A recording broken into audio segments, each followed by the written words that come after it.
Peoples of the universe, please attend carefully. The message that follows is vital to the future of you all.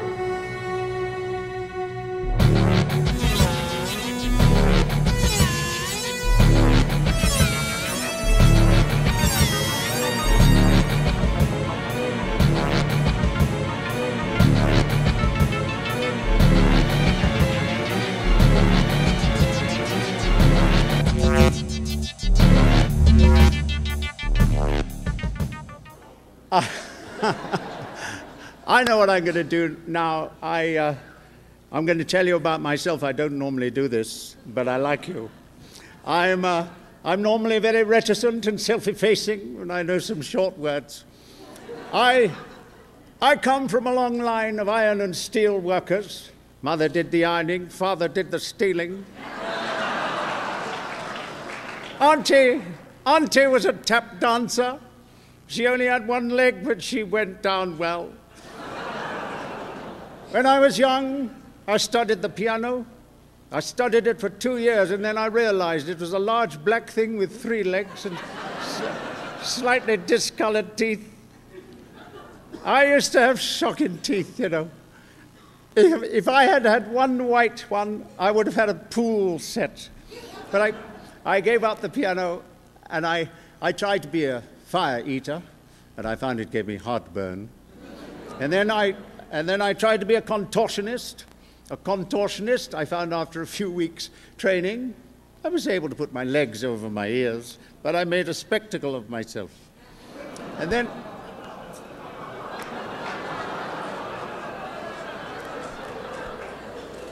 I had a slice of luck, and I managed to fulfill a lifelong fantasy, and I became a thespian, and I've never looked back. I've been so lucky, and it's lovely to be here once again in good old O'Hare. I love it so much here. I was only kidding about the rheumatism that I'm going to leave one of my hearts here. You know, some of us have 2. I don't know. Would anybody like a little memento of this moment? A little souvenir? Who wants it? Come forward. My lovely. Yeah.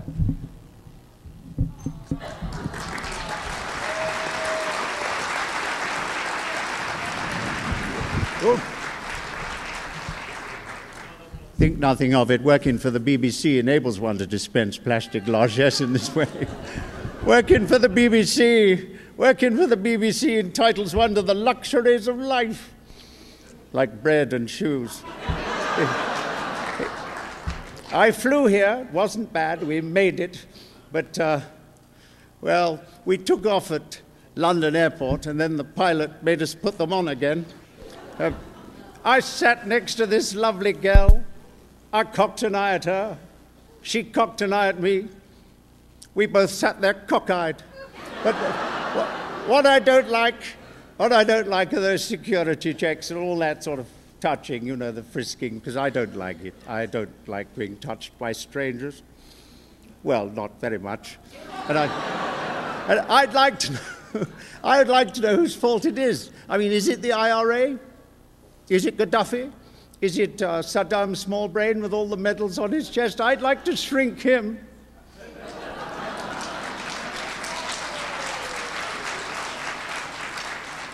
He was livid, you know. He was livid when they bombed Baghdad.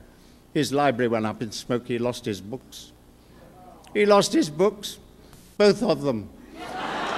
And he was livid because he hadn't finished coloring them.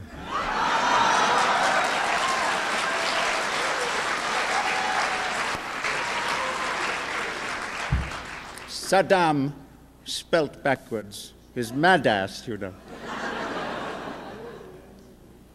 They stopped me once at London Airport for a dope test, proved negative. They said I wasn't a dope, and I could have told them that. And I want you to know this. I'm not afraid of flying. I'm afraid of crashing. And what about Prince Charles, eh? 45 this year. Now, that's not a bad IQ for a future king.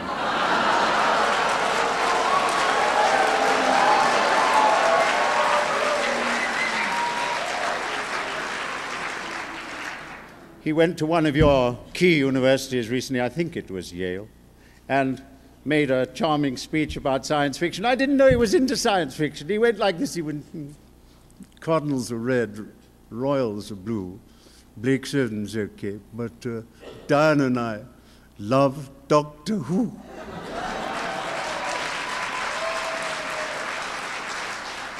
And dear ladies and gentlemen, I love Doctor Who, I love him, I love it. Not many people know that. Not many people know this, ladies and gentlemen. In my humble opinion, the real celebrities around here tonight, and I don't care if these limeys are listening, the real celebrities around here are you chaps. You are the big bananas, you are the tops, and you are the real din dandy because it's you. And you are the numero unos because it's you and people like you for 30 years around the globe who turned a one-off little science fiction program, a humble little show, into a long-running legend. You did it.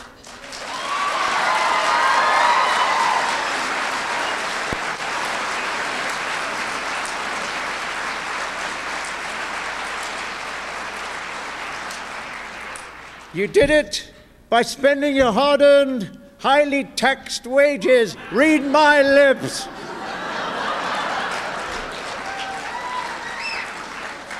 Down at the public broadcasting, in the video shops, in the dealers' rooms, financing these costly conventions, but putting a smile on the dealers' faces, which sometimes is not easy.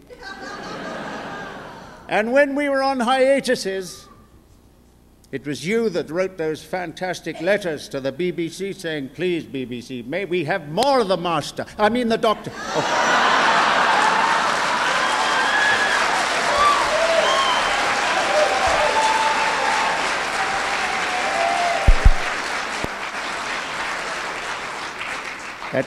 That's torn it. We actors have been like lucky... hey, what's the plural of hiatus? Is it hiatuses? Thank you, sir. I knew the cognoscenti were in tonight. I thank you, sir. That's a nice place, Haiti. Now, we actors have been like lucky jockeys who sat on a good horse. But we will always celebrate you. We will always salute you. We will always be grateful to you and love you. And let me tell you this. You're the tops. You're the real din dandy. You're the tops. You are Napoleon Brandy. You are the purple light of a summer night on the Nile. You're the National Gallery. Tom Baker's salary. Your Collins smile. You're sublime. So are turkey dinners. You're divine. You're all Oscar winners. I'm but a toy balloon who is fated soon to pop. But if, baby, I'm the bottom, you're the top. Triangle! Mr. Anthony Ainley, ladies and gentlemen.